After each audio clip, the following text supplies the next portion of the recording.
আসসালামু আলাইকুম, সবাইকে স্বাগত। যে চাকরি থেকে বরখাস্ত এবং সাময়িক বরখাস্ত এদের মধ্যে পার্থক্য কি, তাই না? অনেক সময় প্রশ্নটি ছোট টিক আকারেও আসে আবার এই পরীক্ষায়। তো আমরা যদি পার্থক্য শিখি তাহলে যে কোনো একটা আসলে পারবো। চাকরি থেকে বরখাস্ত বা বরখাস্ত করানো হচ্ছে একটি বড় অপরাধ এবং এটি একটি গুরুদণ্ড, বড় শাস্তি। চাকরি থেকে বরখাস্ত করানোটা একটি গুরুদণ্ডের মধ্যে পড়ে এটি। অন্যদিকে সাময়িক বরখাস্ত কোনো শাস্তি নয়। সাময়িক বরখাস্ত কিন্তু কোনো শাস্তির মধ্যে পড়ে না। ওটা সাময়িক বরখাস্ত হলে সে কিছুদিন প্রতিষ্ঠানে আসবে না, পরবর্তীতে আবার তথ্য তিনি নির্দোষ প্রমাণিত হলে চাকরির সব কিছুই সে আবার পাবে। সরকারি কর্মচারী শৃঙ্খলা ও আপিল বিধিমালা 2018 এর বিধি 4-3 ডিতে এই বরখাস্ত সম্পর্কে বলা হয়েছে। অন্যদিকে এই বিধির 12 নম্বরে এই সাময়িক বরখাস্ত সম্পর্কে বলা আছে। বিধি 12তে বলা আছে সাময়িক বরখাস্ত, আর 4-3 ডিতে বলা আছে এই চাকরি থেকে বরখাস্তকরণ সম্পর্কে। তো 5 মার্কের জন্য আমরা আরও লিখতে পারি বিভিন্ন তথ্য, যে কারণে বরখাস্ত হয়ে থাকে। যেমন কর্মচারী যদি অদক্ষ হন, দক্ষতা হারান, দক্ষতা পুনরায় অর্জনের কোনো সম্ভাবনা না থাকে, এটা একটা কারণ হতে পারে।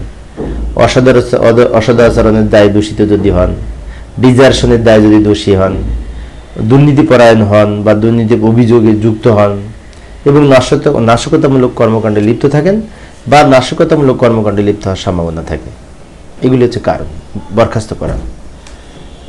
অন্যদিকে কোনো সরকারি কর্মচারীর বিরুদ্ধে আনিত অভিযোগ প্রমাণিত হওয়ার জন্য বিভাগীয় মামলা সুষ্ঠুভাবে নিষ্পত্তির জন্য সাময়িক বরখাস্তের আদেশ জারি করা হয়।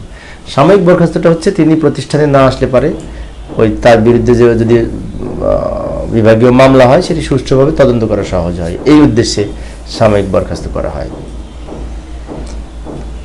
আরও লিখতে পারি যে কোনো কর্মচারী চাকরি থেকে বরখাস্ত হলে পুনরায় কোনো চাকরিতে নিয়োগযোগ্য হবেন না। অর্থাৎ চাকরি থেকে যদি বরখাস্ত হয় একজন, তিনি আর সরকারি চাকরি পাবেন না। এবং সাময়িক বরখাস্ত হলে কি তিনি এই চাকরি আবার পুনরায় ফিরে পাবেন এবং তিনি সরকারি চাকরিতে অন্য চাকরিতেও নিয়োগযোগ্য হবেন।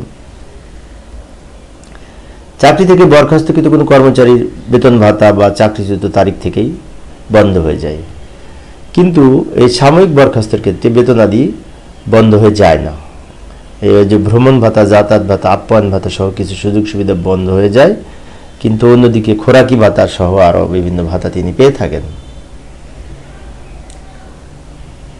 তো এই সম্পর্কে আমরা লিখতে পারি যদি পরীক্ষা আসে, তাই না? তো প্রিয় সুধীবৃন্দ, আমি অল্প অল্প করে আলোচনা করি, বেশি বড় হলে বোরিং লাগে, সেই জন্য। তো পরের সেশনটি দেখার আমন্ত্রণ রইল। পরিশেষে সবাই ভালো থাকবে এবং সুস্থ থাকবে।